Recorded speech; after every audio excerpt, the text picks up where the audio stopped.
So what was Laura watching? He's watching Vampire Diaries. Oh, okay. I know. I like, she goes, I know, like she's defending it. I haven't even said Like nothing she was yet. caught like watching gay porn or something. That'd be more understandable. Yeah, I would get that one. Sorry about a little bit late there on the podcast. Like, yeah, literally it was like yesterday was like a 20-hour day. Didn't get home till like 3:30 or 3. I can't remember. What, Didn't go to bed till like 3:30. 3:30. Wow, that's late for you right It was there. 8 in the morning till 3:30. Was it like another like big county thing going on, or? Well, they had this. They had the. There was the Brew Fest in Tuolumne City. Oh shit! So that was like all day, which that way actually wasn't really bad because we just kind of showed up there, put fucking speakers and shit up, you know, and then dialed in like for the band sounds, and then we just sat there and just like fucking watched music pretty much and made sure that all their shit was working. For Are you guys 6 how hours. lax? How lax is your job? Like, oh yeah, you're here for 20 hours. You could have one drink or something like that.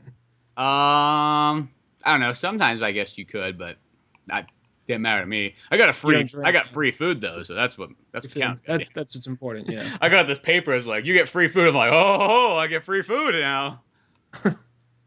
You just walk right into the kitchen. Okay, don't know if you guys make a sandwich here. I actually had don't mind me. those like choices between like a taco or like a barbecue sandwich or something like that. I'm like, so I got this big fat tri-tip sandwich thing. I was like, you want sauce on that? It's like, goddamn right, I want sausage on that. It's free. Free. Of course It's an extra dollar for that. Free. Like an asshole. They're like, would you quit pointing to the free part on your flyer? I know you're so excited to get a fucking sandwich. Why? It was funny though, because like all the bands they were all like cover bands. Of course. But they had like attitudes like they were real bands. But sometimes like you almost need regarding the attitude in like in the aspect of it being a like to you guys, like, listen up, roadies, here's what I need from you. Or more of kind of like, hey guys, we're the Blue River cover band here to give you the best of the 80s, 90s, and today. Well, yeah, no, they weren't like cover band like that. They're like full on just a singular band cover. We'll take that back. The country band was a cover band of multiple country. I thought they were just like a Tim McGraw or something cover band only, but he played Johnny Cash and all kinds of other stuff. So it's like, oh, okay. And then the other two was a Journey, and the other one was a Van Halen one.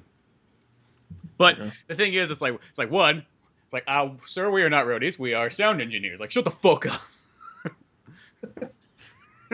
No, they didn't say it like that. Like, they were kind of fun, but it's just like they had like these kind of things. It's just funny. Like, at the end of the day, it's almost like whenever a band's like a cover band, like at the end of the day, it's like you almost want to sit them down. Like, I know they're like fucking 60 years old, but you're like, you need to sit them down like a child and be like, you know, you are not David Lee Roth, just to let you know. I don't know if you wake up in the mirror every day and say you are, but you're not. Just looks in the mirror like, yep, still roughing it. Still roughing it. Still. Yeah. Well, it's funny, too, because, like, I'll say this. The Van Halen band, they were really good music-wise, don't get me wrong. But those guys look, like, haggard and old as fuck. Well, that's got to be one of those things you reach a point where I'm guessing you had... Sounds so shitty. Who knows? You may be there one day, but yeah, you had dreams. Yeah, you had fucking like Kevin Smith podcast cover. like it's like that's a thing later Not on. like that, but more on the aspect of like, who knows? Maybe we'll still be like, like, oh well, all 700 viewers. Like, 40 years from now. 2,694. Yeah. No, but I guess there's that thing of like, you probably. By this point, the guys are probably just trying to have fun with it, I guess. And I know that your idea is if you're gonna play music and put that much work in it, why have fun? Make money. I know that's your general philosophy. Well, these guys are definitely like a money making band because they had like fucking merchandise and like they had stuff that you would not have just like spent money on unless you were making money. Mm-hmm. Like this was definitely like a band that like okay, they clearly probably play all throughout California. And just get these gigs, like I mean, like it sounds weird, but they probably were getting paid like $2,000+ to go this thing. Not probably more than that even, because I think they're out of the Bay Area. Okay, so they probably had to. So yeah, it's not just like they showed up like it's like, oh, here's our hobby. I mean, this is it. Like they definitely were taking it full. I think it's just one of those ones, just like sometimes like some of these older guys. I don't know if it's like an older guy mentality. That's what somebody pointed out. They're like, it's probably just old people, like thing that, because one guy was complaining, he was complaining about the amps in the front that. so they could hear themselves. And it's like, he's like, it's just not big enough. You know what I mean? If I would have known, I would have brought my own, you know? If you can't provide it. And then he had like a comment later on. He's like, well, next time you book a Van Halen band. It's like, well, one, we don't book you. We're just here to set the sound. He's like, well, you'll know what kind of amps to get. Like, like these Van Halen bands are so common. Next time a Van Look, Halen I'm not sure band- if you know your Van Halen cover bands, but within the top 5, I'm going to say we're number 4. So just want to put that out there for next time you're looking, okay? Make sure you got the bigger amp. And it's just like, dude, you know that amp you're talking about is the exact same wattage. What do you want? Like more like boom coming out? Like what are you asking for, sir? Do you know how many county fairs I've played, son? I'm doing you guys a favor here. Brewfest at Twally. Hey, quit doing that sound. What? Just keeps doing it over and over again. But it's just kind of funny because this guy was just up there, like, I'm David Lee. Pretty much, like David Lopper's like all like overweight and everything like that. I'm like, well, you must not be paying enough attention to David Lee Roth because he's only like over in Japan with his fucking dog, living in an apartment, doing fucking kung fu left and right. Let's see him do the fucking jump kicks with the fucking samurai swords on stage. I would be afraid. It'd be scary. He just like impales himself, like just like rolls over to the audience. The one time they kind of crowds this fucking like dying just like body, fucking bleeding out, like coughing blood on there, like coughing blood into like their brew cups. Well, that's pretty metal. It actually would be pretty cool. But overall though, they sound pretty good. The only thing I kind of thought, I'm like I was like, not gonna play Sammy Hagar songs, huh? Like what? You one of those Van Halen bands? You got a problem with Sammy Hagar stuff? They're complaining about the amps. Do you really think they would be one of the guys like, we like it all? Yeah, no, because the Van Halen cover band that plays it all would be like, you know what? I'm glad we got amps here. You know what? We could be at a place that doesn't have amps, Just imagine that. You had to play from memory. You had to listen to the guy next door to you, look at his fingers. Remember those days? Instead of being like, not big enough. Dude, the guy that needs the amps, that is definitely the David Lee Roth fan. No way around. I mean, yeah, it's like, don't get me wrong, those things are important because, like all the concerts I played never really had those things in them. So you always got to do the thing where you like turn and look. Oh, okay, good. I'm at the same place everybody else is at. That's nice to know because you can't hear anything. Yeah. So you do the turn and look and just look at the other guys and make sure they're all playing the same notes that you're playing and just do it like by that style because all you hear is drums. You should have probably just gone out, like, maybe put on a hat, like, changed, like, went into disguise in your off time, and just went into the audience, just shouted out, like, Sammy Hagar songs. I know that. Should have just grabbed the mic from the fucking, like, mixer and just been like, so, I have a request for you. Let's pull up, let's see, what would be a good Sammy Hagar song to do? Right now, hey, don't wait. Yeah, there we go. Let's just do that. It's like, boom. There we go. Something like that. Because here's the thing is, I'll say this. It's like, okay, overall, Van Halen-wise, the David Lee Roth stuff is definitely my favorite, but I like a lot of those Sammy Hagar songs. In fact, I think some of the best songs are actually the Sammy Hagar ones. Just saying. Yeah, I mean, I don't really, I was never really a diehard Van Halen fan. Always liked Van Halen. Never really a diehard fan of them. So you had Sammy Hagar or David Lee Roth. I was kind of fine either way with it.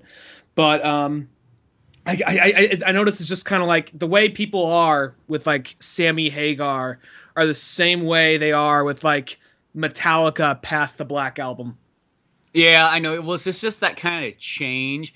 I mean, I will say this: like when you put Sammy Hagar, man, it does change it like radically. You know what I mean? It's still Van Halen, but it's not like a Bon Scott to Brian Johnson and AC/DC. Like that to me feels like the most like smoothest change for a singer. I mean, they're different voices for sure, but like it just felt like it naturally went, and you hear it just like that's still AC/DC.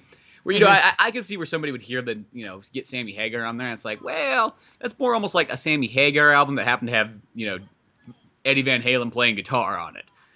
But I don't think that's a bad thing. You know what I mean?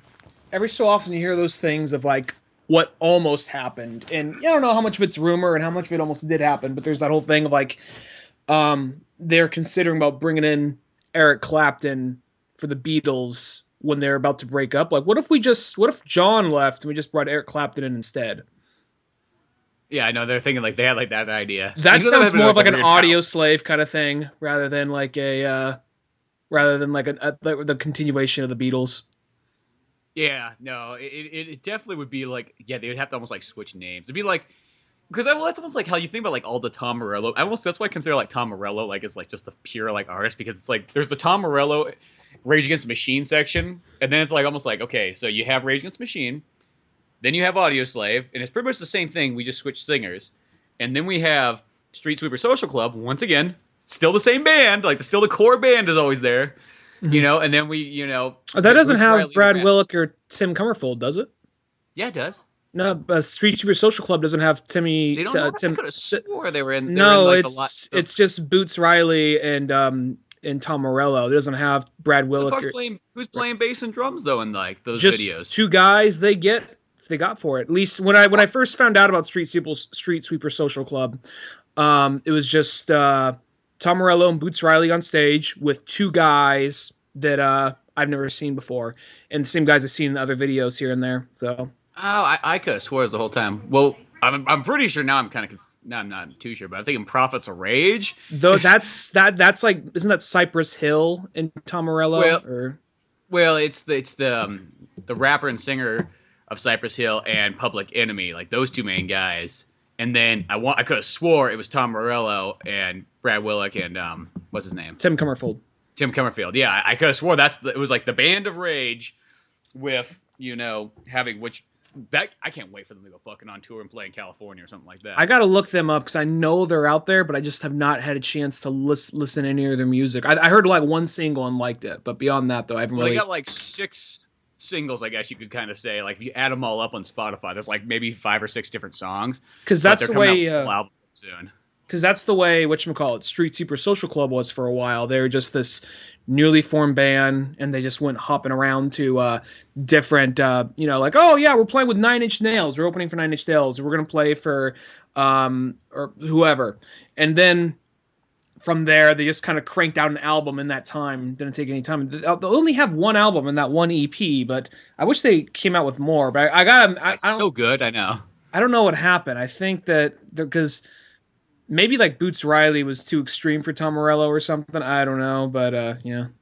Well, those are those kind of things where you almost have to start questioning after a while. I don't want to put because Tom Morello's one of my favorite people ever, but it's kind of like, when you got like that relative who's been remarried like 6 times, and at first you're kind of like, well, maybe it's just the girls, but then after about number 4, you're kind of like, well, maybe it's not them, maybe it's him. I'm actually gonna assume he's just a very active guy because Audio Slave. I didn't know this, but in before Chris Cornell died, I want to Audio Slave got together and did a couple little like charity concerts to protest Trump getting elected. I remember when those happened. I was like, oh my god, so amazing. And that was one of those things like, oh, like I have a chance, but Yeah, no, but no, like all chances, they go away quick. yeah, but I think it was just a couple of just quick little random ones they did here and there. And that right there was one of those things where it's like, okay, so because that's one of those things. If they don't play together anymore, it is what it is. But for whatever reason, I just hope they all get along. I don't fucking know any of them, but I hope they all get along because that way I know none of my idols are assholes. Because there was a point where just like when Rage Against the Machine broke, like how'd that happen? Then all of a sudden, you hear Tom Morello say like, "Oh no, we still like play with Zach De La Rocha. We just don't record with them. That's a different process. We can still Yeah, we like don't talk. write. Yeah, we can still play on stage with them and talk to them and hang out here and there." I'm like, okay, that's cool. So and then I was like, worried about. He's like, when pen goes to paper, we start throwing fists. Don't know how it happens, just does. It's like, well, writing puts us over the edge. I could see. I don't know. I probably. I don't know. I heard that Zach De La Rocha, like once Rage broke up, that he went out and did guerrilla warfare somewhere in South America for a little while. Just, I'm not sure if he had a day pass or if he was out there really doing it, but he seems like the kind of guy like, no, man, it's not extreme enough. It's not extreme enough. And I can kind of see him like, he doesn't look like, I mean, I haven't seen him in very many interviews, but he doesn't look like the happiest guy. Well, I'll say this. Like, once again, this comes from not knowing the two people, but this is how I always kind of viewed it. Like, Tom Morello reminded me of, like, he's a freedom fighter, but with a plan and an agenda, and he's got a goal. And Zach De La Rocha is just a guy out there who's a freedom fighter, but it's all, like, spontaneous, what he feels at the moment, like, without, acting without, thinking. That's how it always kind of reminded me there. So he was just Keep almost like gasoline away from him, is what you're saying. yeah, like too ballsy, too scary, like too over, almost over the top to the fact that like you just don't know what he's gonna do. Like that's always kind of He's the imagined. wild card. Yeah, he literally is the wild card. That's a perfect way to say. Wild card is the front man.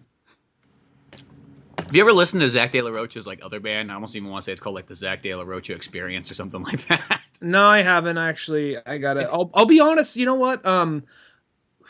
I might take some heavy shit for this.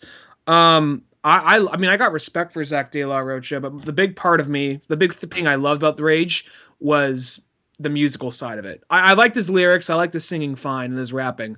But the big one up for me was like, mainly Tom Morello, and then I like Timmy Comerford on bass and Brad Wilk, of course, Yeah, well, I'll definitely say that you do miss that when you do listen to it, but it sounds like Rage without Tom in a sense. Like it feels like you're really missing the guitar that's super unique. Because really, what other band sounds like Tom Morello? You know what I mean? At the end of the day, nobody sounds like Tom Morello. That is like probably the most unique guitar player known to mankind.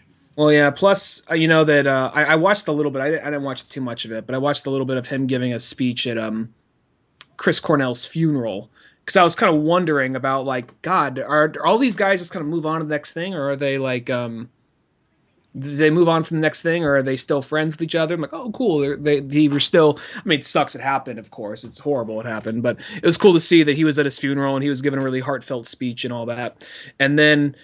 Tom Morello was actually probably the main thing that kind of got me into Rage Against the Machine in the first place, as well as Audioslave. So, yeah, it's cool, and that's what's led me into all Night Watchman.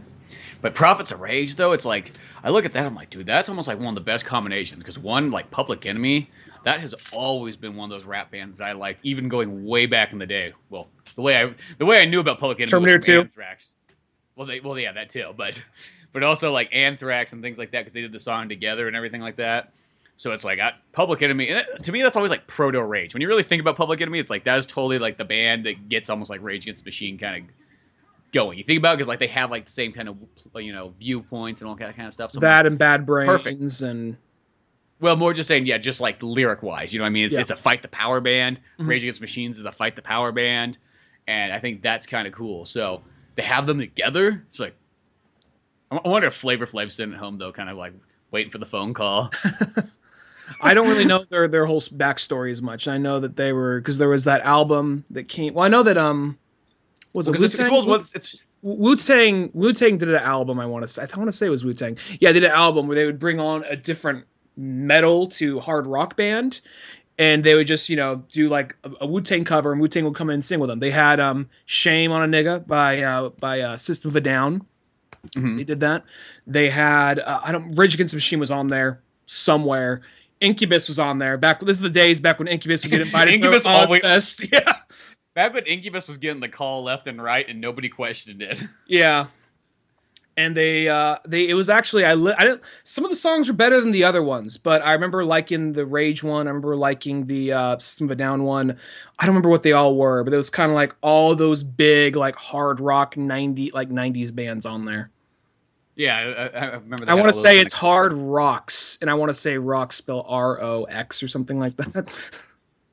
Something weird like that, but I remember whatchamacallem, the Black Keys did a really good album called Black Rock, and it was spelled very weird. It was like BLACROK, and it was just them just doing all the instrumental stuff in every album, every song. They'd have a different artist on there. Just rapping.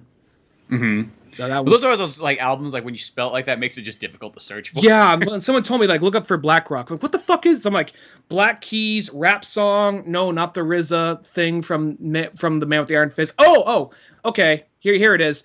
It's spelt weird. Like but it also is RZA is on a couple of those tracks as well. So yeah, exactly. Makes sense. Yeah, but it was kind of weird. I was up in Tahoe for RJ's wedding, which RJ's been on the podcast numerous times or so throughout the years. So we were up there in the Tahoe zone, which I realized I have not been to Tahoe in probably over 10 years. Mm-hmm. I just remember the last time I went to Tahoe, I found a really sweet video store, and they had the 4-disc Dawn of the Dead set, and that's also where I got that ginormous plastic thing that says "We have Nintendo." They sold it because I remember it was like that. It was like a video store was closing. I'm like, dude. I'm like, how much you want for that sign? And they're like, oh, $10 or $5. It was like something like ridiculously low. It was like, oh hell yeah, throw that out. But yeah, we were up there for like 3 days or whatever, and it was like, just hanging out, even though it's smokier than smoky, but who cares? Hmm. It's still kind of cool walking around Tahoe. Even though I will say, like, you kind of walk around Tahoe, it's like, oh, this is like the very like white version of like Las Vegas or Reno. I don't know what it is. Like that place feels like extraordinarily like yuppie white. Well, because you go further up the hill, they got ski resorts. They got, Well, I think it's because skiing. Skiing is always like it's like the whitest thing known to mankind. yeah. Literally, it's a bunch of white guys skiing on white stuff. Well, I don't know. I think whenever you get like, because something about casinos just attracts old people in fanny packs and like sweatpants and You know what's the visors. weird thing though? I will say is like at Tahoe, there is less of that than there is like in Reno or Vegas or any India casino. It's almost like maybe it's just I don't know what it is. Maybe it's just the audience there or something like that. It's just Reno, everybody's there is kind of Tahoe's a little dressed. younger, a little younger. No, I wouldn't really say that. It I always would. felt just a little younger compared to like Reno. Reno, I don't know. Go ahead. Yeah, go ahead. No, yeah, I know what you mean. I will say this: Reno definitely does feel like your senior citizen destination place. I don't know. To me, it's like okay. As far as like Nevada goes, I feel like the three kids of Nevada. I feel like Vegas. That's the oldest son. He has his shit down. He knows what he's doing. He's He's got successful. everything Every time they have Thanksgiving, he's got it all. Pete. But taken care of. yeah, even though like he does some shady shit here and there, maybe things you shouldn't do. He's so successful. The parents like, it's a bounce to the end. And then Tahoe is the young, rebellious, like whatever, man. I'm free spirited, whatever. Reno's the kid in the middle. Reno's the kid like Tahoe learned from Reno, and Reno's the one where he's just kind of like he's trying to emulate the oldest brother, and he's getting by, but everybody knows it. And it just didn't really happen the way he planned it. Yeah, I guess I could kind of see that though. It seemed like in Reno, it seemed like the common age was about like 40, like people that were about like, oh, I'm still working and doing real good at the old job down there at the office, and I'm taking a little trip with the family up here. Like that's what a lot of people walking around were. Yeah, because when Was like, I had my 21st birthday in Reno, the main reason is because my brother lived in Reno. I'm like, I haven't seen you in a while. I'll come visit you. At the time, he lived in Reno, and it I was kind of like, even though I enjoyed seeing him there and all that, I'm like, this was a mistake. I was kind of like, I should have gone. I should have gone for my 21st birthday a little bit somewhere else. I get the idea. The appeal is to get shit faced and go to strip clubs on your 21st birthday, but at the same time, I was like, maybe it didn't have to be Vegas, but I don't know. Reno, it was much more of the, yeah, this is the cheaper one. I should have gone somewhere else. I should have told him to meet me somewhere else. what's the weird thing is in Tahoe there is no strip clubs.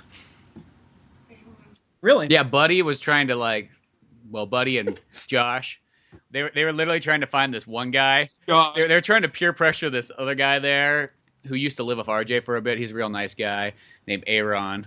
But they were literally trying to peer pressure him into either one talking to random chicks or just taking him to a full on strip club. They were literally gonna say they're like, dude, we're just gonna get him like a stripper and send it to his house or his like motel because he wasn't even in the hotel. He was like in the motel. He was just they're just they're going to pussy hunt and safari with this kid. They're like peer pressuring him into doing stuff. But it was just like, I'm like, that's kind of odd. I'm like, well, that probably goes with like once again like the yuppiness of kind of like Tahoe. Even though I will say it was funny because like RJ rented out like this house there or whatever, and when we were like searching through it, we were like literally got to this point where we're driving like, oh, here's the ghetto of Tahoe. It was, I told us going like, you know what? This is the place where all the people who like work the like ski lifts live and everything like that. This is totally their neighborhood.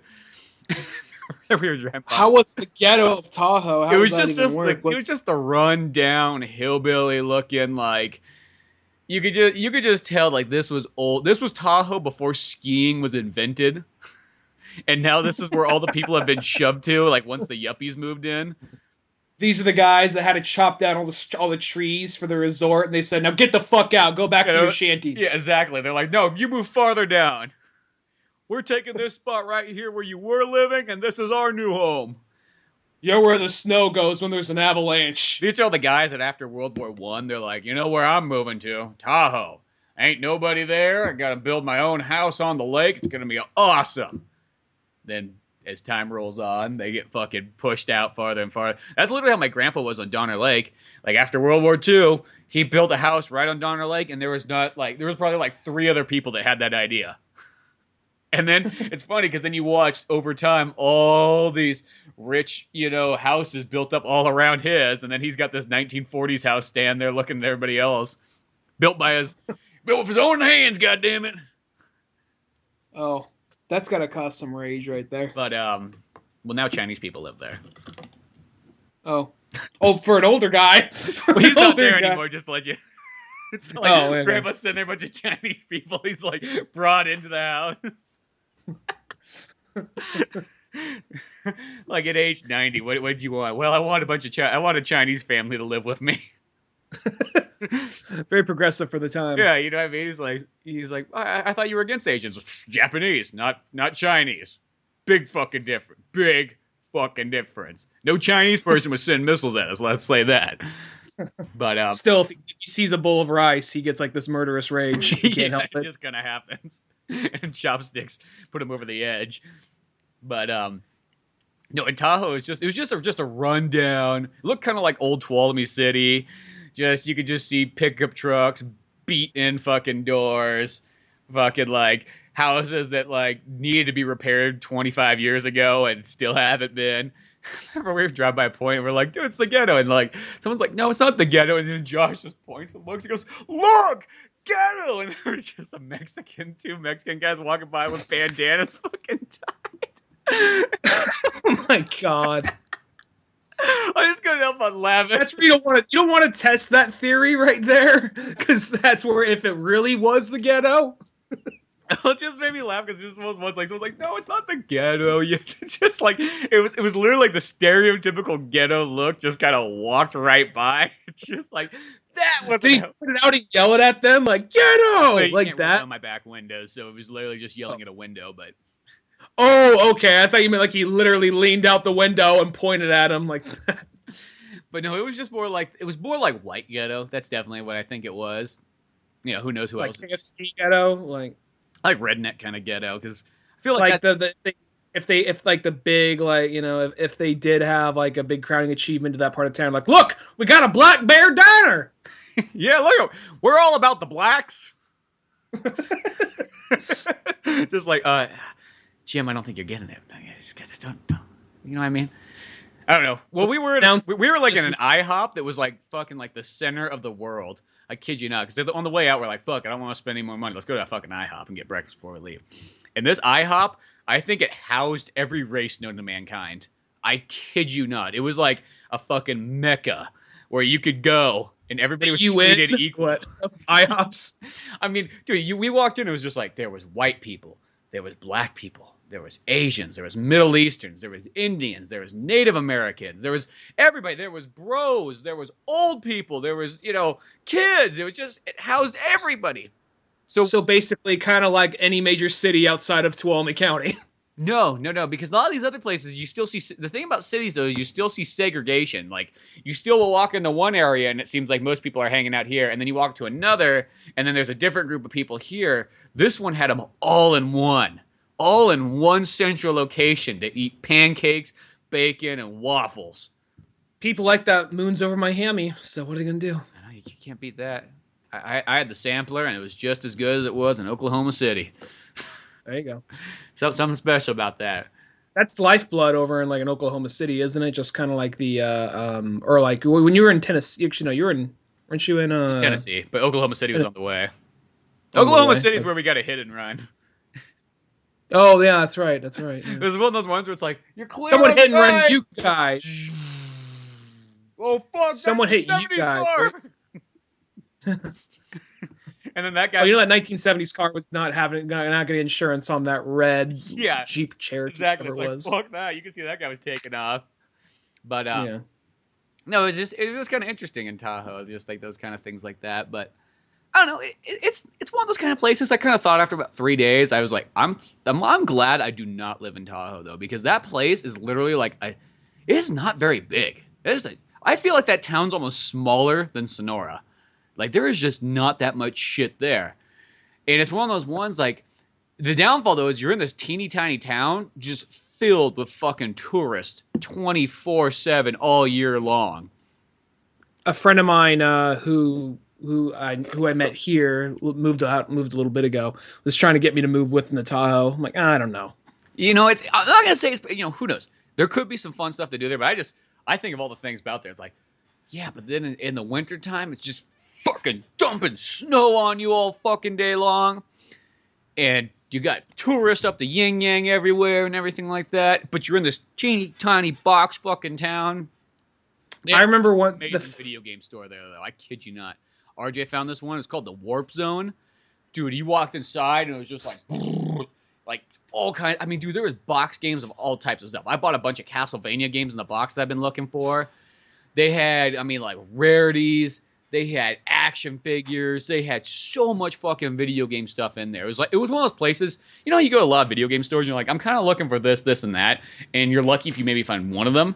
This was the one where you probably were going to find like 90% of the things you were looking for. I remember there was that one video game store in Modesto, and it was in that really like ghetto-ass part of Modesto. And we went in there. Loma Street? Like, there's no way that, what was it called? It's on Loma Street.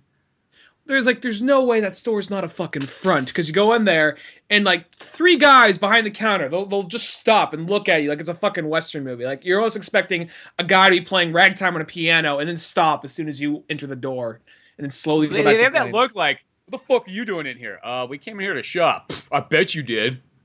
Shop? Why the fuck would you want to shop for video games? Fucking losers. Fucking nerd. Yeah, and then you look around, like all the games, their prices were jacked way the fuck up. Like you look like, oh look, Mario RPG for Super Nintendo. Oh, $105. Ah.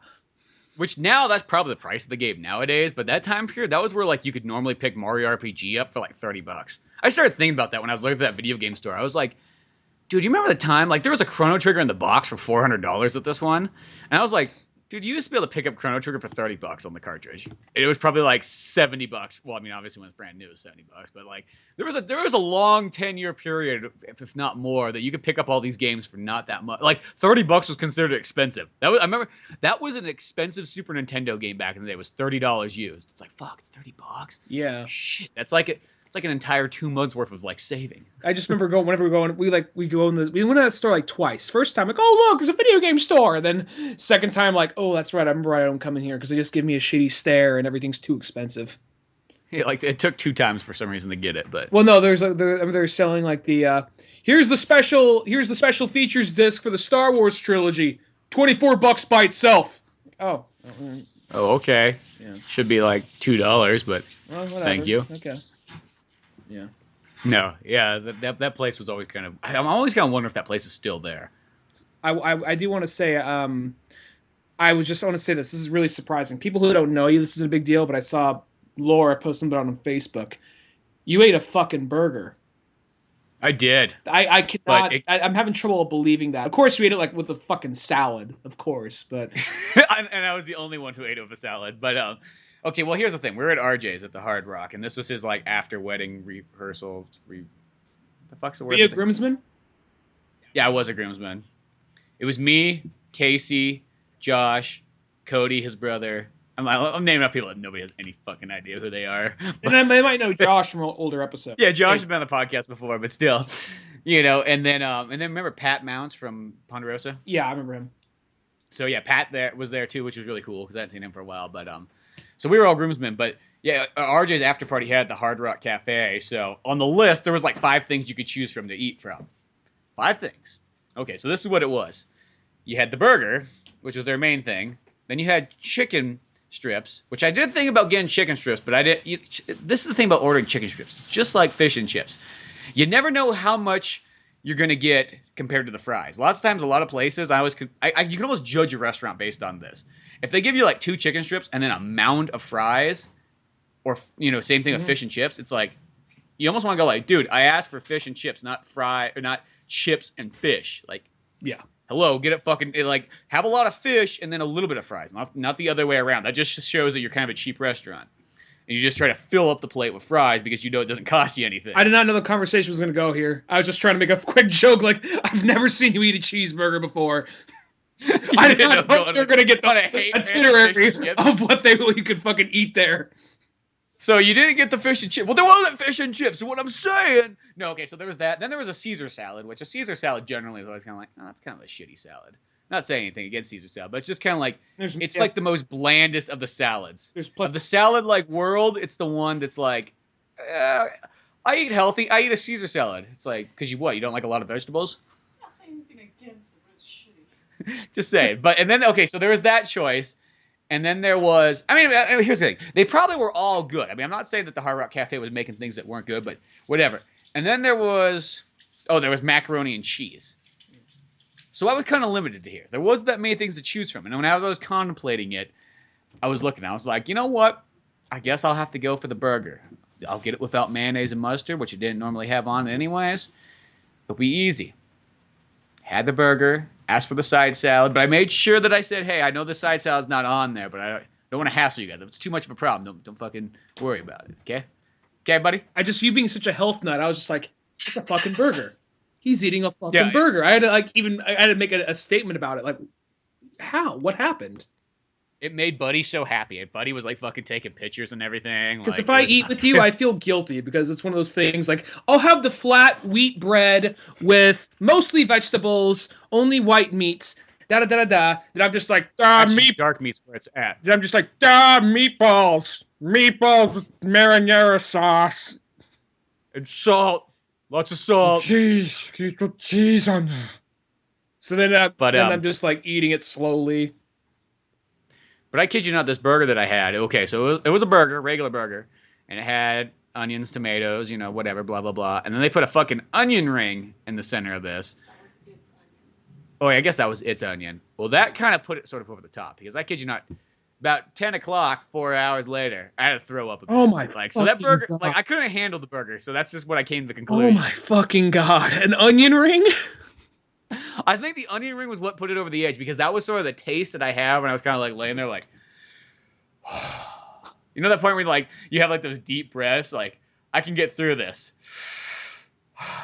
Then you realize like, fuck it, throwing this shit up. You're like a chick who's like, I'm not gonna eat anything with gluten. Then one day you have like a tiny like breadstick. You're like, I can't take it. I'm breaking. You're like, I fucking see. I told that to Buddy at like at 2 a.m. I'm like, I told you. He's like, dude, don't blame it on the burger. Don't blame it on the burger. It wasn't the burger, man. You did this. It was probably the pool and all that chlorine from swimming. He's like, but not the burger. I'm like, I'm actually not blaming the burger. I'm really putting the onion rings what put it over the edge. By themselves, probably totally fine. Together, too much. I try to have. I love burgers, but I almost try to have them less because I know this kind of shit happens. Remember having a biology class one time. Teacher. It's kind of funny. He was this dude who was he knew his shit. He was very scientific, but it kind of had like a southern draw, kind of like this, and it was very no nonsense, no bullshit. I'm going to tell you the way science works. And he was talking about like when you're eating he made you kind of fear the environment and fear where we were going down, as a good science teacher should. And he was like, when you have a burger, you get that like pit part that's kind of chewy, and no matter how hard you chew, it's not going away. Well, that is actually that's actually like very bacterial like essences from a skull. What happens? They take that little gun, that little like air hammer thing, shoots into the cow's head. That's little bits of the skull. That thing's covered in bacteria. That thing's horrible. That right there is just like one of the worst things you'd have for a burger right there. So just keep that in mind. It's just like, oh shit. So now whenever I eat whenever I get like one of those little gray chewy things that ain't going nowhere in a burger, I'm like, fuck it, skull. Spit it across the restaurant like in the back of somebody's like drink. Like a spittoon.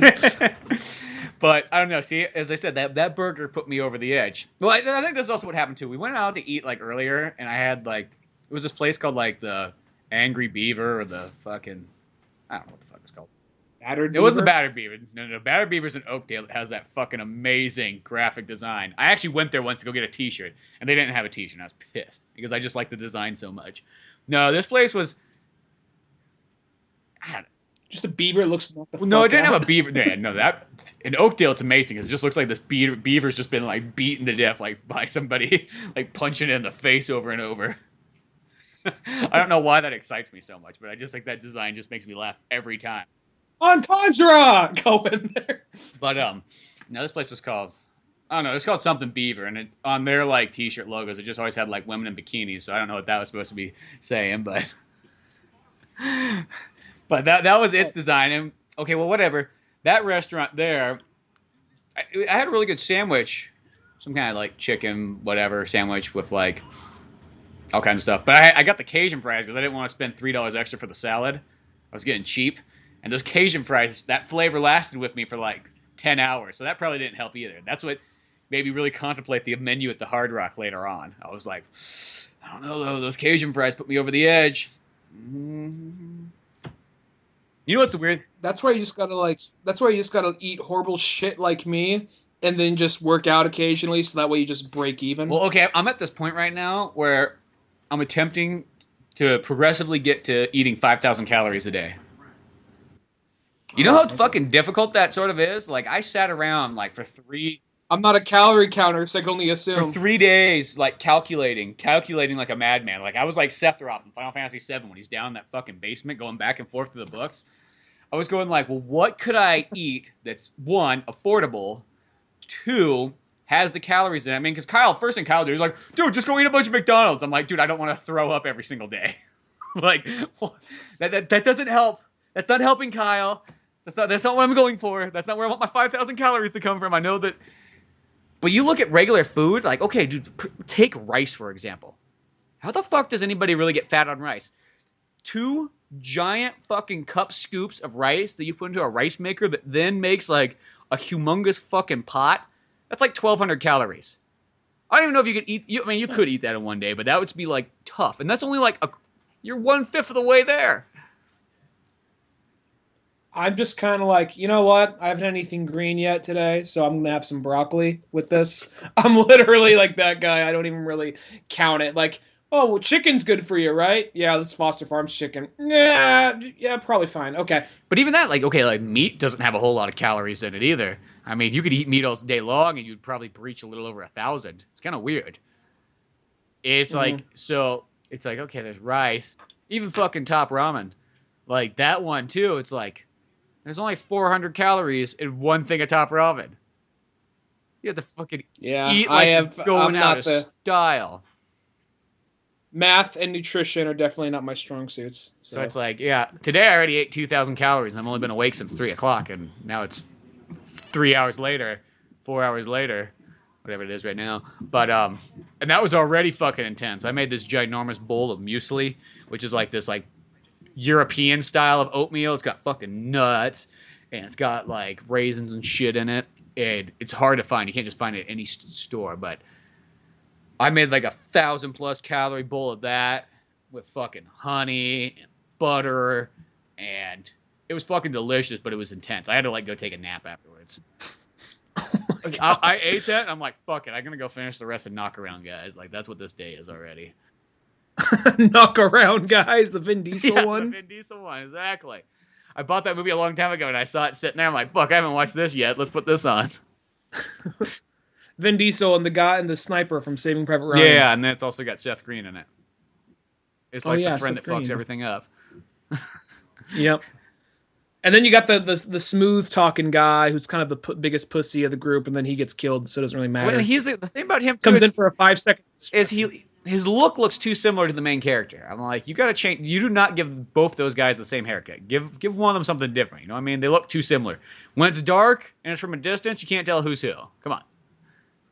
What is interesting about that movie is it's like it's strictly about the thugs, like the lowest level thugs, and not getting up to the top, just kind of staying on the lower level. And like they can barely, like, all right, well, what's this guy's thing? Well, he can fly a plane. He's kind of a little bit of a thug. Because they even make that joke, and they're like, "What? You don't got a fucking J? I don't got a J yet." I've only seen the movie once, like probably 10 years ago, but it kind of stood out to me. And then there's the other guy who is like, he wanted in the family business, but his parents never let him. Was like, fuck you, son. That's right. And then they also had the bit where he's like, what was it at the end? He's like, you know what? That's all I ever wanted to hear it. But now that I've heard it, I don't want to know more. Fuck you, Dad. I'm going to go hang out with Vin Diesel. We're going to go like run arcade machines. Yeah, we got a van. We're going to go find children. It's like, that's it? Yeah. That's what we're going to do, Dad. Apparently that's my calling. He's Jewish. He As far as understands we me. got. I like how they make Vin Diesel Jewish in that, like, and they don't really say anything about it. They just give him this ginormous fucking Jewish tattoo on the side of his arm. Then that's just supposed to be your your indication. It's like, oh, Vin Diesel's a scary Jew going for his money. I feel like that's the step towards like because he started off as this guy who would do like some artsier stuff, and then he started doing like all this Triple X stuff. I feel like it's Saving Private Ryan. Who knows? Maybe Triple X came up. I think before Triple X this, did, I feel like because this movie I think is 2003 or 4. Oh, really? Okay. Well, I kind of see this one sort of leaning towards that a little bit. I don't know. I don't remember when this movie came out, but actually, Triple X had to come out 2002 or 3 because It's I remember right after seeing it in Fast and Spider-Man. Furious. Because it was, okay. Because pretty much it was like, okay, you had Vin Diesel's own movies, and then he's in Saving Private Ryan, and then he's in Fast and the Furious, then Triple X, then Pitch Black. Like that's like the progression that goes. Okay.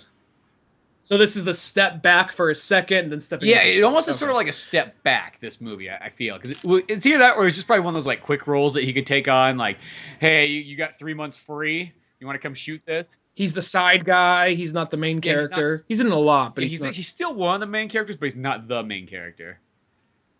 Yeah.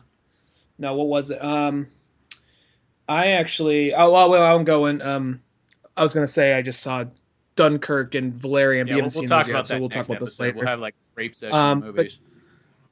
Did you see any of the stuff from Comic-Con and all that coming out? I bought comics because there was a buy one get one free on DC. That's about as far as I went.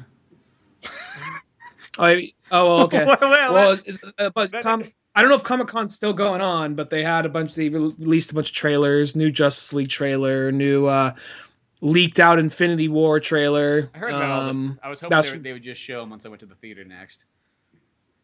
Yeah, they had a Ready Player One trailer, and that's kind of like causing a lot of like people getting super excited for that. And I've read a little bit of Ready Player One, but I think the movie, it's one of those things where like interesting concept, I think be executed better, and I think maybe a movie by Steven Spielberg just kind of focusing down on the bare essentials and changing what's necessary could probably help it. Huh. I remember hearing about that before that was coming out, but I can't really remember what it was. It's like, well, it's kind of like so in the future, everything's kind of so fucked up and overpopulated, resources are dwindling, but technology for video games is really good. So it's kind of, you go to this virtual reality thing, and there anything's possible. And in the book, it's kind of like, since it's a book, you can kind of do anything. So people can be like, oh, my avatar is Batman, or my avatar is some whatever random character. And they have scenes where, he drives a DeLorean. There's scenes where out of like other movies, like there's a part where he's fighting a bunch of replicants from Blade Runner and whatnot. And I didn't read the whole book. I read the beginning of it. Then I'm gonna be honest, I was a little bit part of this book club thing. And I'm like, that was the book we were reading. So read a little bit of it. Then I'm like, I'm going to listen to the audiobook a little bit. Then I'm going to look at the Spark Notes. And then I was just like, okay, I get the gist. And then went in. They're like, oh, a movie's coming out? That's all I need. And then we barely talk about the movie during the book. We just mostly drink. But anyway, then I look it up. And then I'm like, okay, so they're kind of changing this because of right stuff. Like, well, I know they can't do that because that's owned by Disney. They can't do that because that's owned by Universal or whatever. But in the book, you see, in the movie, you see Iron Giants there for a second. They walk by Harley Quinn and Deathstroke in like a club. It's more of just like a grand look at this kind of trailer. Look at all this cool shit. And I mean, it's like the Wreck-It Ralph almost of Warner Brothers. Kind of the Wreck-It Ralph of Warner Brothers, and it's being directed by Steven Spielberg, so that gives me more hope. So yeah, I'll say when I was reading the book, it felt like it was trying to pander really hard. It felt very panderish, but well, that's what it sounds like. It sounds like those kind of ones. It reminds me of just like when you see some of those indie games that appear on Steam or PlayStation or something like that, where they're just like, remember this, guys? Remember that? Yeah, remember how cool this game was? Yeah, I remember how cool that. It has that feel. I mean, don't get me wrong. And that's almost what this trailer sounds like. The move that I have no problems with the trailer, just because it's just you didn't really get a chance to see a whole lot. You just saw some cool imagery.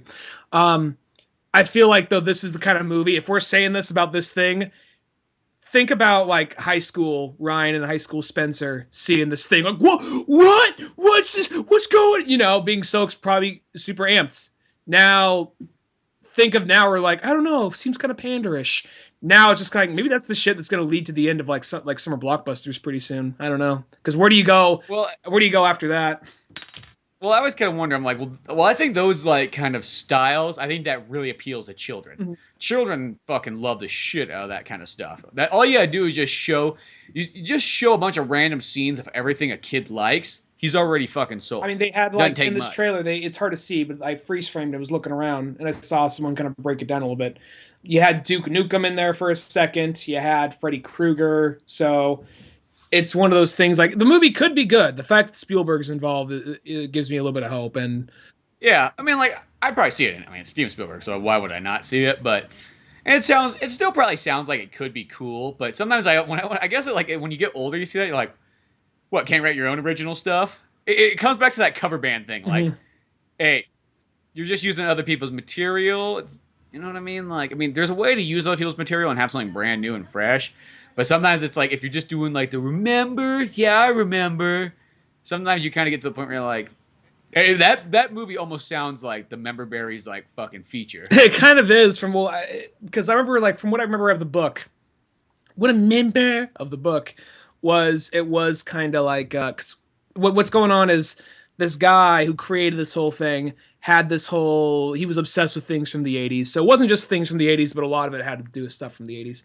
And he said, I hid somewhere in here, I mean, because I have no heirs. So whoever finds this thing that I hid in here, you own the company. It's all yours to do what you want with it. So it's all these people looking for this item.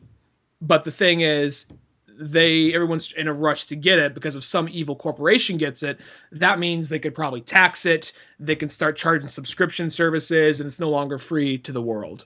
So it's like Willy Wonka and the Chocolate Factory, but of like technology. Yeah, and then in the process, like, if that fat fuck kid gets it, God knows what's gonna happen. Exactly. So, and in the process, there's like, oh look, Lord of the Rings. Oh look, Star Wars. Oh look, Blade Runner. Oh, Breakfast Club references. A lot of '80s music references. Even the trailer was playing Tom Sawyer by Rush. So, it's always once again probably not that it's a bad movie, but I just feel like I see so much of those. There's so much of that. Like, remember the '80s guys? Like that's why I'm always kind of iffy about that. Even like in like our own stuff. Like, I don't like the like. Because I just see too many like comics and games and all this stuff that just kind of like they like force you to really remember it. Like they'll like have like a scene and they're in a room and they just like put like all these posters up like remember '88? Yeah, I remember '88. And then they like it's like I'm like I don't think somebody's always gonna have just posters of literally '88 in their life in '88. A lot of times when you get posters, I always notice they're always like 10 years like too late. Mm-hmm. You know what I mean? Like when you're a kid, like all the posters you'd have hanging in your room would, if let's say if it was 1996, you probably wouldn't have a bunch of 1996 posters in your room. You probably have a bunch of like 1989 posters in your room because that's lots of times how it worked. Mm-hmm. Yeah. You know, so sometimes I just feel like when they try to shoehorn in like media and pop culture references, it's like, yeah, fine, have your thing take place in the 80s. That's cool. Don't get me wrong. I like that kind of stuff, but don't need to be like everything is so 80s. Like it's like they're like riding on their bicycle. They're like, what do you listen to? I'm listening to Welcome to the Jungle. Yeah, look at me go. And then like it's like, what are you watching? I'm fucking watching Karate Kid. Because here's the thing. Once again, if you're in the fucking 80s or like you'd probably be like, what are you watching tonight? I'm fucking watching Enter the Dragon. Are you referencing Paper Girls?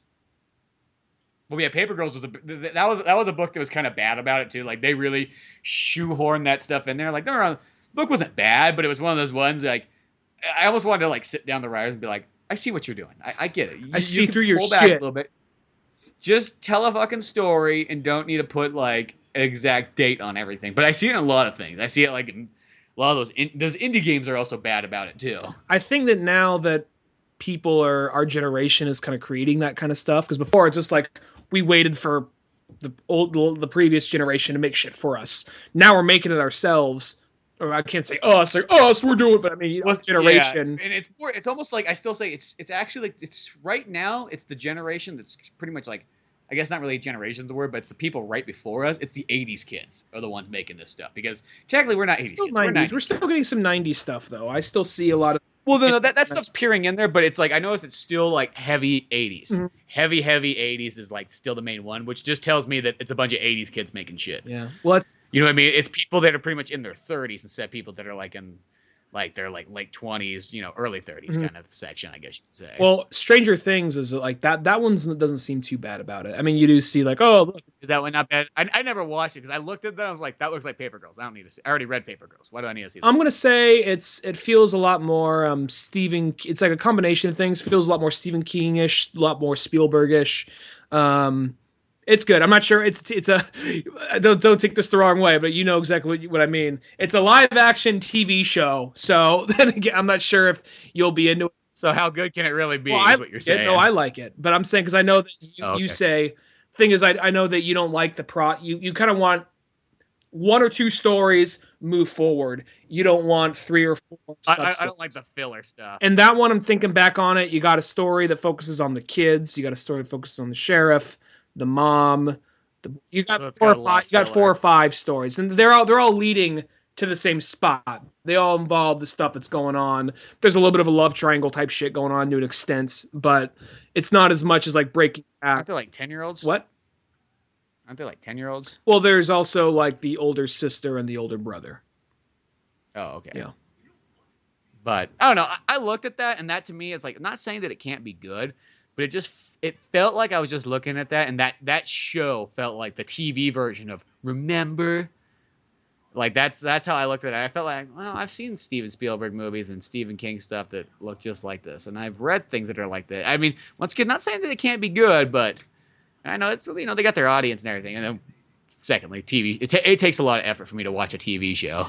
Yeah. Well, I'm kind of starting to think now because, all right, we got this thing coming out.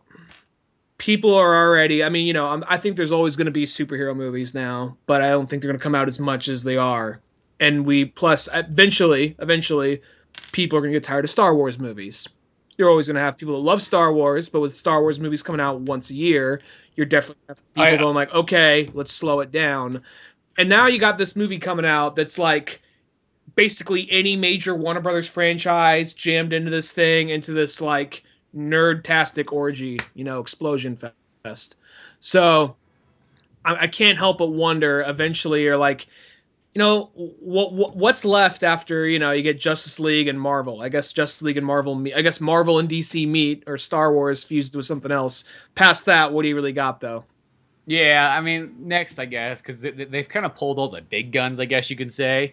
I think what's going to happen as far as like comic book movies are going to go is maybe in about 5 years or so, it's going to start petering out on the superhero thing, but they're going to start bringing back all the non-superhero comics once again, because those kind of movies have sort of died off a little bit, you know what I mean? Because it felt like in about the 2000s, we got a lot of kind of like, I guess you could say alternative comics. I guess that's the best way to say it. I'm not going to, you know what I mean? You got your things like Scott Pilgrim. You got your things like 28 Days of Night. You got your things like, God, so there was so, I mean, even like that Hercules Road to movie Perdition.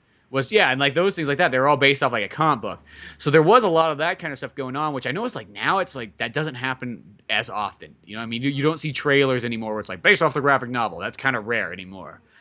So, I mean, they're using that for like Valerian, but that's kind of like different because that's more like an ongoing series. I'm talking about like the ones that are like, hey, let's go pull out this like Image comic and let's make a movie of that. So I think that what's going to happen is once the Marvel and DC ones kind of peter out, I mean, they'll still come out, but like they'll get to a point where it's like, okay, let's do like one a year, one Marvel, one DC a year, and keep it good.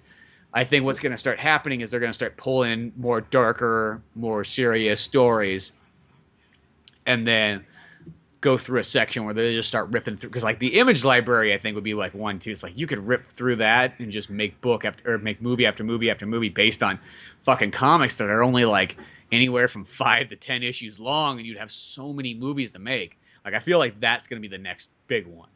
I feel like Image is probably the next thing. But regarding what you said about Valerian for a second, regarding not even going into like how I feel about the movie or how the movie did or what I thought about it.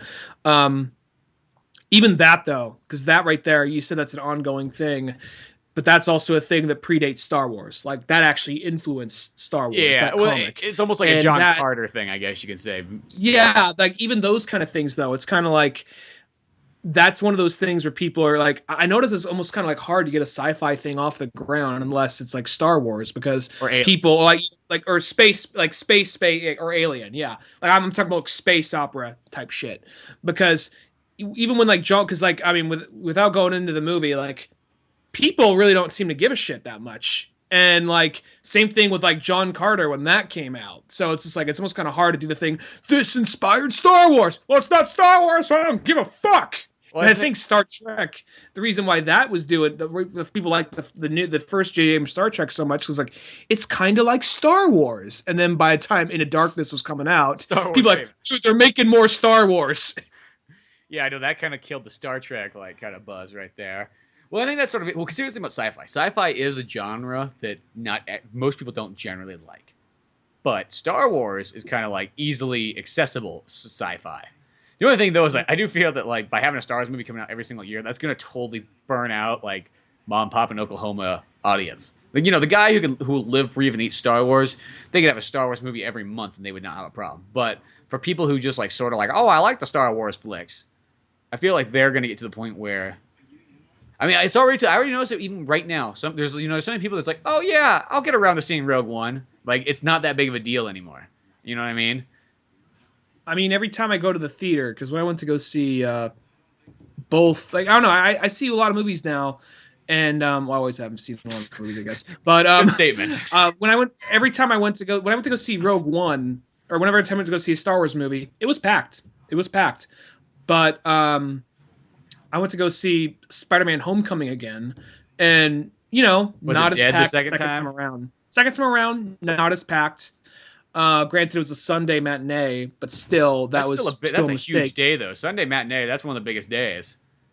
Yeah, I mean, So that's not packed on it was a mistake because you had like a fucking kid running up and down the aisle, fucking making fart noises with his fucking mouth behind there. His mom was there. I literally had to walk up to her like, "Can you do some parenting?" I literally got up out of my seat. Yeah. I'd ask her, "Can you parent right now?" And just walked away and just went back, sat way closer to the screen to get away from that fucking shit. So it's like that's why I don't come here on the weekends. Okay. No, Sundays are like I consider Sunday just as bad as a Friday night. Like it is fucking horrible. Mostly it's due to like senior citizens because senior citizens can be like just as loud and obnoxious as like any teenage group, but just in a. They think it's their fucking living room. Well, yeah, I just don't think they get out enough. So they're like, and secondly, I don't think they can hear themselves either.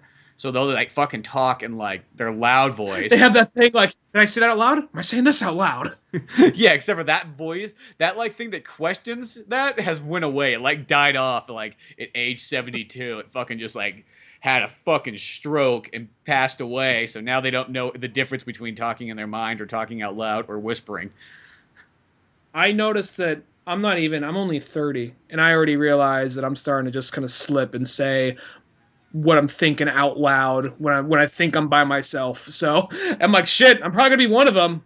Yeah, you just get to that point where you're just like, yeah, just be spouting it out. But yeah, I think it is just sort of, well, I know movies in general, it's like once you kind of skip about a week, most of the audience generally dies down unless it's for some reason a movie that people are really ranting and raving about.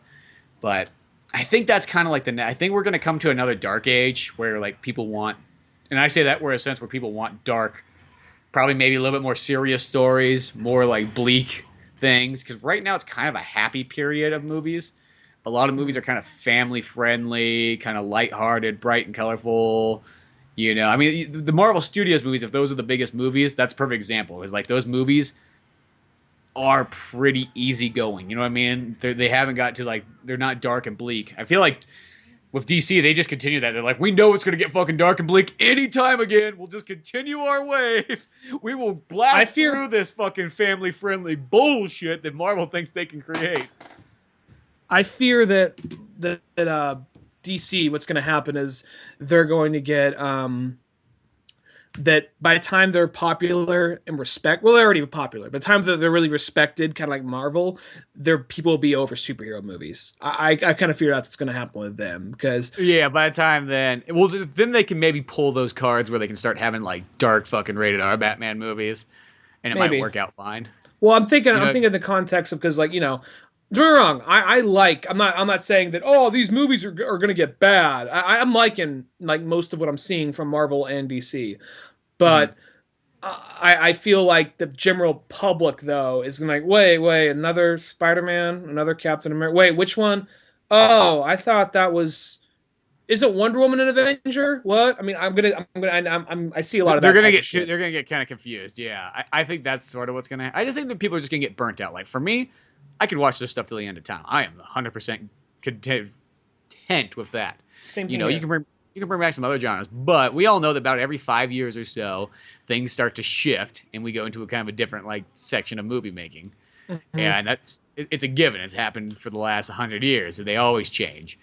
So I just know that we're gonna get to that point. That right now we're at a colorful, happy part, and I think some other companies too. It's kind of like perfect examples. Like you look at Logan, like that's a movie made for a dark, bleak time, which maybe even Marvel or Fox is kind of going, we could probably start going in this direction. Maybe they see the turnaround coming quicker than the public will see it. I was gonna say that's actually a good point you bring up Logan because I almost think that's kind of like makes sense because it's 20th Century Fox also. It's kind of like the Easy Rider of superhero movies to an extent. We could say Unforgiven, but it is kind Uh-huh. of like that, because Easy Rider came out at a time when things were really creatively stifled, and also at the same time it's like, oh, we're just happy. It's the we're just having a good old time, and this is like a movie, and then same thing with Logan. We're having all fun with all these superhero movies, and Logan's like, ain't no fun, bub.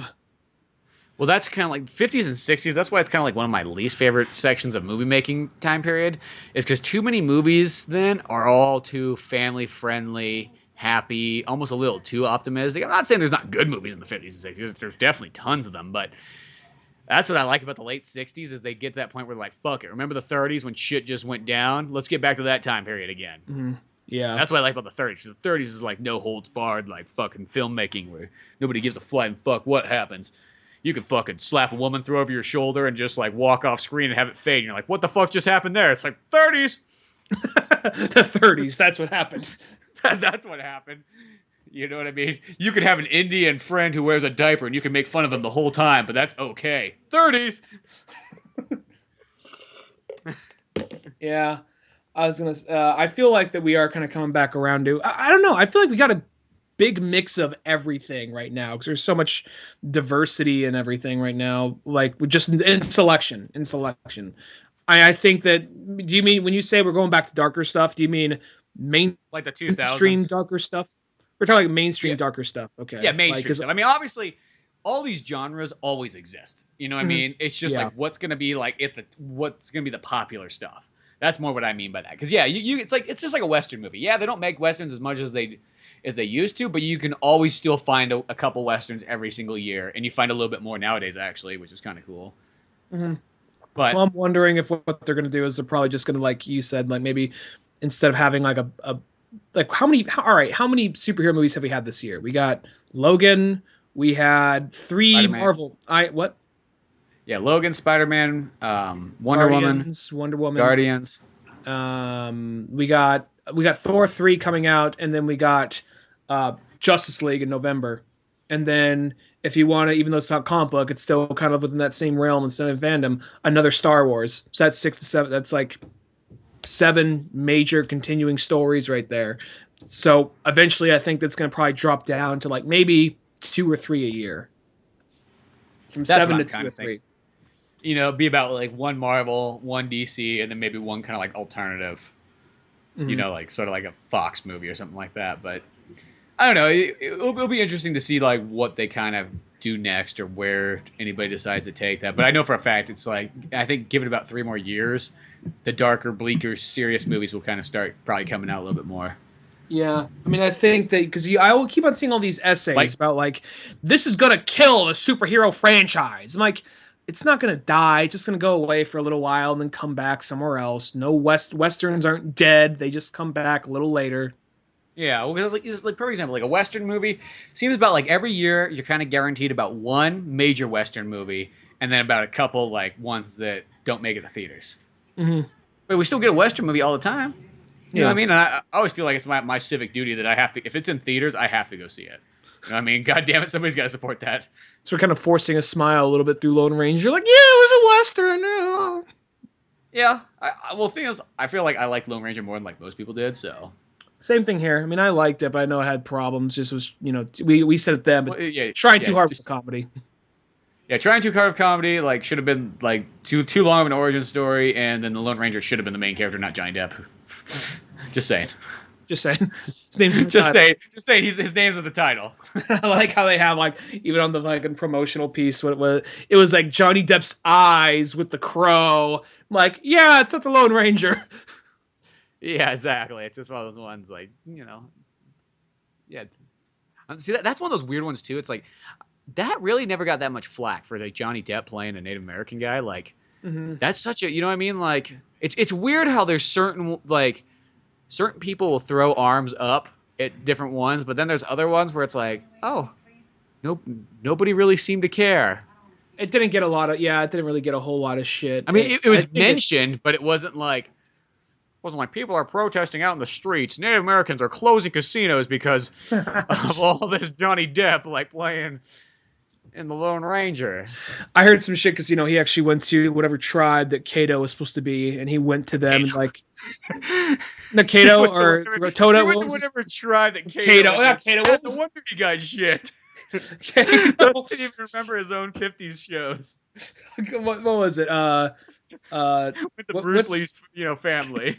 Yeah. He just goes to China.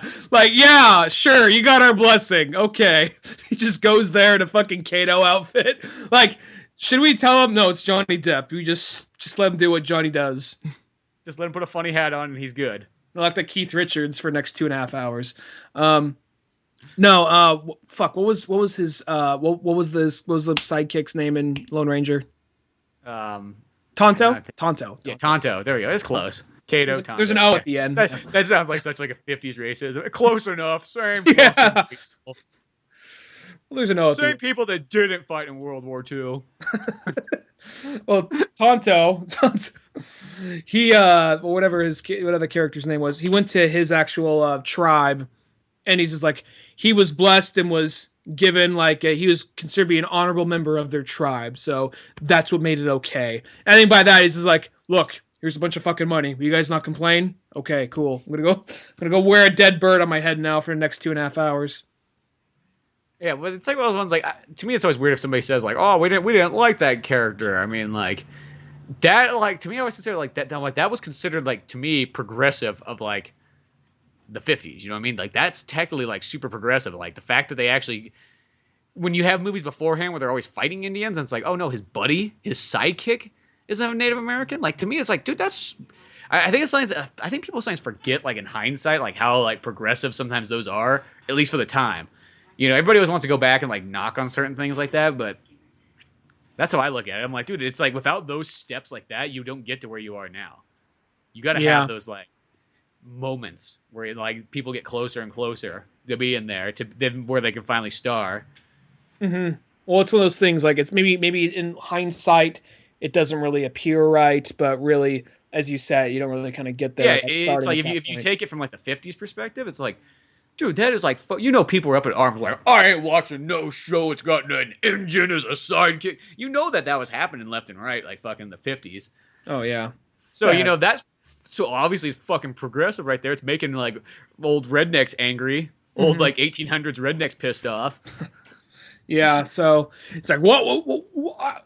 You realize how many of them I killed? I can't watch a show about them. Yeah, what do you think the whole 1890s was all about? Shut up, Grandpa. Oh, I missed the war. Which war? The Spanish-American War. I fucking hate them Spanish. Great-grandpa's all like, I still got my gray uniform. I'm waiting for the uprising. Like, oh shit. Yeah. So, well, that just reminds me, it's like that group that walked through the Sonora Parade that was all like, like Sons of the South, and I was like, what the fuck? It's still. It's like, why? You're Sons of the South in fucking Northern California. It just doesn't make any fucking sense to me. It doesn't make any fucking sense. And people can say we like the rebel spirit. Shut the fuck up. Like, I can't really hold it in. There's some things that just like, I voted for Donald Trump. Well, I don't I don't agree with it, but that's your I mean, choice. but we live in America. That's your That's your choice. choice. But Sons of the South, just like, what the? Why? Are you fucking Southern? Have you ever been to the South even? Well, it's just Just it's throw been the so county as long. Like to- I would understand it back in the day, like being like, because I know that like that was kind of the downfall to the South is a lot of those guys went home and it was like you were like super fucking defeated. Like that was just like the way it was. Like life just kind of like, oh, this is what we kind of believed in and fought for, and this is kind of how it is, and now we're always going to be looked down upon. So I mean, like, there was a time period where I can get it. I can get where like that sort of rebel spirit was like, But now it's like this sounds like, hey, dude, what? It's 150 plus years later almost. What? God. What do you even know about remorse from that war? Like, you know what I mean? I like what Brian from Paint It Black said. He's like, "Aren't you just rooting for a team that lost?" Yeah. I mean, I guess that's no different than some of those people that stick with certain sports teams forever. I guess I got to give them credit for sticking along with it. It's For what like they were fucking it's like there this kind for. of, Yeah, I mean, I'm sure some of the Sons of the you know what I South. mean? I'm Like sure some of the Sons of the it's kind of South that were like in the Sonora Parade. I'm sure a few of them have probably been to Alabama, but most of them wouldn't surprise me the least bit if they never left fucking Tuolumne County. Wouldn't surprise me the least fucking bit. even though it's always kind of funny. I always tell people I'm like, I always see more Confederate flags in California than I did in the South. Probably because they're just so far detached from it. So it's just like, oh, this is a novelty. Yeah, maybe that's what it is or something. But I just remember seeing that. But I guess by that standard, it's no different than being like the A's is my favorite baseball team, but they don't ever really win. It's like, yeah, but right next door, easy to go to, fun stuff. I like the not colors. like they had all these outdated values that people don't fucking believe or fight. It's just one of those things. It's just like, But then again, so I guess by that standard, the Union would have had all those bad, outdated values that we don't stand for either now. So it could be progressive. I try to look at it at both ways. Like, I mean, I think some people look at it like almost like that flag is stuck, like fucking sealed, like in time, like 1865, and it's never left there. But if we sealed the American flag in 1865, we wouldn't like it either. You know what I yeah. mean? Well, no, it's one of those things. Like, I'm by no means trying to defend the South or any of the things, some certain things. But if they did win, I don't think there would be slaves today. I think there would have been like some kind of revolt. Some Oh kind of no, other thing yeah, it's so whatever. That I feel no matter what, whoever won, it would have got progressive no matter what. Like people make it out like it would have stayed 1865, forever. It's like no, it wouldn't. Everybody's gonna progress. If the Nazis would have won, everything would have still progressed. It just would have been in a different way. Mm. Just saying, just saying. That's just how life is. It progresses no matter what. I think that even if like what would have probably happened is there probably would have been a uprising or a revolt within the government within there because some of the things the Nazis were doing were so fucking extreme. I feel like That's what I mean. There's like something would have happened. It's like people just make it out like. I mean, I guess I know it's fun to think like, what if like it just got locked into like this one ideal and nothing fucking changed for 100 years. I guess that's almost like what Fallout is when you really think about it. Like, what if the 50s just never died out? Well, that's what it is, and it kind of, in some ways, it's made to make it look bad though. Fallout, it's definitely made it look like, what if these '50s values still stayed and we still have this whole Red Scare mentality? It is meant to present as a negative, kind of like force a smile, kids, because everything's gonna be okay. But I feel like that regarding that whole thing about having Southern pride, maybe if I don't know, like. I guess it's just one of those things like move the fuck on. You don't have any there's no you don't people over here, especially people over here, have no connection to what fucking happened over there, Unless you had family that fought in the Civil War, which, I don't fucking know. I mean, I just like to give people the benefit of the doubt. It's like, what if Batman became like outlawed or something like that, and like people like us were like, you know what, fucking Batman all the way. And they're like, fucking Batman lost. It's all Marvel now. They own everything. Fuck you. I try to look at it like that. I put it into perspective to something that I really like. I guess this is almost how it feels. I'll use wrestling as an example. Okay, if you were a big WCW fan, and you're like, that was your fucking show, that was your sport. You're like, fucking A, WCW all the way. Fuck that WWF. See, I didn't live in a town that was like that. Mine was the other way around. Everybody was like, fuck that WCW. You watch that stuff, you're a fucking pussy. Oh, okay, I just won't tell anybody I watch WCW.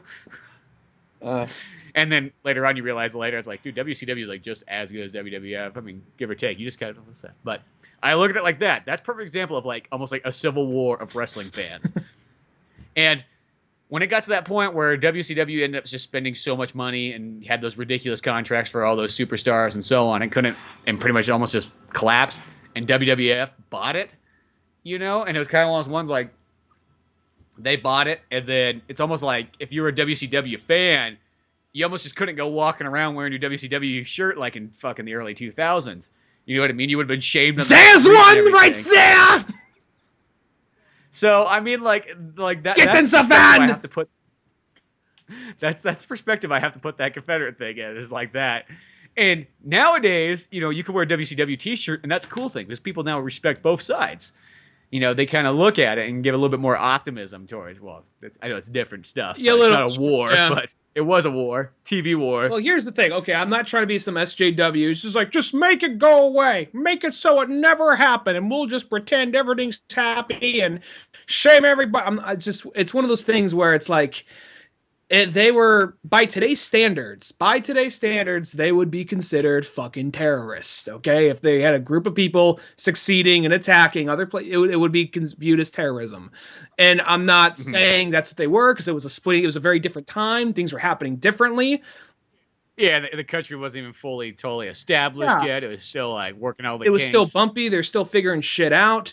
So, I'm not even saying as far as, something as extreme as that, but by today's standards, that's what they would be considered as fucking terrorists. So this whole idea of like, it will rise again and we just gotta go, what the fuck are you gonna, because what they wanted each state to be its own separate government is what they wanted, correct? Well, that's what a confederacy is like, that instead of like having like a federal government, right, and all that, just having one. Yeah, it's like you're all under the same country, but the states have a lot more control than like the government does. So if Texas decides it wants to be like radically different from fucking California, it can be. So out of that though, I just feel. I mean, there would still be like an outdated notion. It's just so fucking outdated. I don't feel like people actually believe the politics of it. They just have this like patriotic, like rebel attitude about it, rather than actually looking into, well, what are you actually doing? Are we actually going to look into? Because a lot of states don't have the fucking support don't have the money or the income to support themselves like that. Well, perfect example is, this is like probably the best way you could say what a modern confederacy is Europe. Because each country has their own kind of things, but they all sort of take care of each other until fucking England decides they're not. Because England's like the California of Europe, and once they decide that, fuck this, we ain't paying for your shit anymore. That'd be like if California decided like, fuck you guys, we ain't paying for the South anymore. Fuck you, Texas, you can't even hold your own. That would be the point where like that would fucking like destroy so many of the other states. Yeah. Well, I know that it's like one of those things where that's why they have the fucking state of Jefferson. And just like, why the fuck do you want to break away from the rest of California? Do you honestly think that state of Jefferson is going to sustain itself, all of Northern California? That's why I always look at those people. I'm like, what? What, you hate California? That's why I always yell at them. Hate California, huh? You got a problem with California? You actually yell it out to them? Yeah, I do. Well, they're everywhere. They're fucking everywhere. If it was up to me, we would take those people and fucking hang them in the streets for their beliefs now. The California way. I look at those people and I go, the state of different people, I just look and go, what? You live in the best place in the world and you fucking like want to make it worse? They don't like them liberal ideals trying to change and, trying to. It's one of those ones like, I'm like, you almost want to just say like, hey, can we send you all to like a fourth world country and just live there for like fucking a year and come back to California? Tell me how much better California. Fucking move to another state. That will tell you how amazing California is compared to a lot of times other states. Just saying. I think sometimes people in California forget that. They forget how amazing sometimes California is until they go somewhere else and go realize like, oh, these other places just aren't nearly as interesting. Well, I know that the big thing that bothers them, and I understand why this bothers them because it bothers me as well. How most of our bodies of water, most of our lakes over in Sonora and the Sierras are taken and owned by Los Angeles and San Francisco. And they just kind of distribute that water. And back when they had the big rim fire in 2014, 2013, that they were literally the fire stations literally made a public statement where our first concern is the drinking water for San Francisco and Los Angeles. And the whole county flipped their shit like, what? Fuck you. This is where we fucking live. And just, the whole it had this huge uproar, and they're like, okay, that came out wrong. We actually we care, but we just prettier, richer people, they need to drink water, and you know how it is. Poor people I'm just gonna flat out say it. Fuck the poor. You all just piss in each other's mouth and get. But if he wasn't even backpedaling on it, like he just owned it. He's owned it, and he's just like, y'all just work at Walmart. You just buy bottled water there. Come on, you can just pour that into a big to a bathtub you have it behind your trailer, light it up, old fashioned bathtub from the fucking 1800s or 1700s or. Yeah, it's just one of those ones. I mean, and I get that. I'm going to look at those things just like the Confederacy and go, okay, I'll try to see what somebody else's point is on it. But really what it just reminds me of is just all those state of Jefferson people, what they want to do is they just want to hold the rest of California hostage and fucking blackmail them so they can get more money. That's all I see out of it. But at the end of the day, it's dude, what, that's going to be the only money source you have. What the fuck else are you going to sell? You know what I mean? The reason why California has so much money is because we fucking have entertainment tax, and we have, business tax that fucking from all the companies, in San Jose and everything like that. How the hell else are we gonna, you know what I mean? Who the fuck's gonna pay for the state of Jefferson? Yeah, exactly. What the hell would be your commerce? Oh, well, we got a couple of state parks. That'd be about it if you're lucky. And they want there's no way they're nobody goes to the fucking state parks that are up north anyways. Not saying people don't go to them, but they're not cash cows. Let's just say that. There's no way Los Angeles or San Francisco are going to give them those lakes back. So it's one of those things. I think that's shitty. When I heard that, I was like, what the fuck? And I hear knowing because houses are going to burn. Hearing houses are going to burn, and then on top of that, back when we had that major droughts, I remember driving through Sonora and Tuolumne County and seeing these, please conserve water. We are really fucking low. Please conserve water. And all these statements, if you use water at this time of day, your bill will be doubled. Just keep that in mind. And then being here in San Francisco and seeing nobody gives a flying fuck. Nothing maybe occasional ad hey kids, conserve water. Just to make sure it's not a leaky faucet. Okay. And just seeing all that and then going back up the hill and just being oh, come the fuck on. It's that really just irritated the fuck out of me. Well, I bet you anything those conserve water thing stuff, I bet you it's all derived from a bunch of fucking San Francisco douchebags that are up there putting those things out and convincing people that it's totally that. It's some of the people that made that some of the people on the city government are actually retired from Bay Area and all that. So what we need to do is we need to have a revolution here, and we need to take out those Bay Areans. Yeah, let's move back up the hill real quick. It's okay, you're our inside man. On the mole. It's Departed. Yeah, exactly. You can walk around there. So that means I'm getting shot in the head by not Matt Damon, by some other guy at the end of the show. Yeah, but this those always really are really political. Went from dietary talks to fucking government. Yeah, so fucking politics, man. Fucking taking our water, goddammit. Yeah. See, this is where the state Jefferson person is see, look at you, you boys are getting there. You're already starting to hate the Bay Areans. The only thing. Take your honorary noose. Wait, what? That's the only thing. That's the only thing I kind of get. I get the water. That's it. Beyond that, it's just what the fuck are we gonna do? Because you're never gonna get that water back. There's nothing you can do about that. What are you gonna do? Fight a war? I remember which for a fact about half those guys are yeah, we'll fight a war when it comes down to it. You're oh, Jesus Christ. I was gonna say I remember our friend Wes was talking about because his dad he said his dad was complaining about the water thing, so he's talking about coming back with a gallon of water, Merry Christmas. Boom. Give him some. They might want this back. See, that's why I'm glad I got the well water, so I got my own personal water. There you go. Filled with iron and minerals too, so you don't even need vitamin supplements. Tastes you can almost do a blood transfusion with it.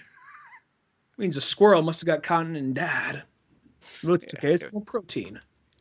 little bit of extra protein there and everything like that. But that's just, it's silly stuff, silly politics and people. Yeah, but I don't know. There's a journey in itself right there. All kinds of fun to be had. We talked about the biggest body of water in California.